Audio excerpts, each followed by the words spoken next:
Nakuna ng CCTV ang suspect sa pagpatay sa isang retiradong pulis sa loob ng kanyang bahay sa Maynila. Natangay ng suspect ang ilang gamit at pati ang kotse ng biktima. Nakatutok si Oscar Oida. Exclusive. Sa kuwang ito ng CCTV, makikita ang suspect sa pagpatay kay retired Police Superintendent Cipriano Herrera habang nagmamadaling lumabas ng bahay. May bitbit na bag na paniwala ng otoridad. Naglalaman ng mga gamit na nakulimbat niya, bukod pa sa tinangay niyang sasakyan na Ford EcoSport. Review nung CCTV na nung nangyari ito ay namataan na may dala na gamit ang suspect mula dun sa itaas na bahagi pa nung tirahan nung victim. At yun po yung inaakala natin na maaring pakay niya nung mga oras na yun. Bagaman hindi klaro ang mukha nito sa video, malaki ang suspetsa ng mga kaanak ng biktima na ang suspect ang dati nilang driver na si Alan Grama.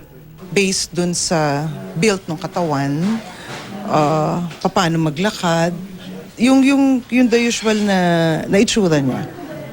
Yun na profile niya. Kasi hindi lang naman po kami at saka yung mga pulis ang tumingin. May mga friends din kami outside na nag-check, na pinatignan namin kung pwedeng ang siya yon. Matagal na raw nilang driver si Alan.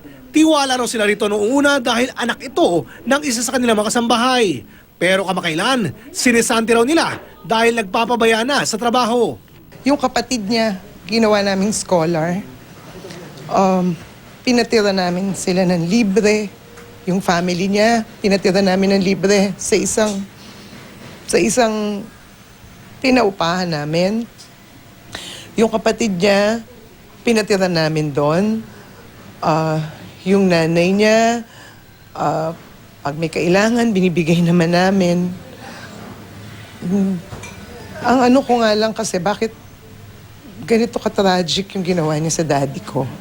Sa investigasyon ng pulisya, pasado las 3 sa madaling araw kahapon nang pagsasaksakin umano ng suspect ang 77 anyos na si Herrera sa bahay nito sa Santa Cruz, Maynila.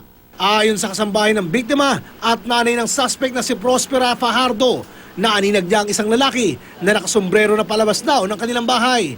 Pero paniniguro niya, hindi raw yon ang anak niya. Kung talagang siya, mapatunayan na siya, wala akong magagawa kung ano siya, anong mangyari sa kanya. Iniimbestigahan na rin si Fajardo habang pinaghahanap pa ng otoridad ang kanyang anak. Si Herrera ay dating opisyal ng Manila Police District. Oscar Oida, nakatutok, 24 oras.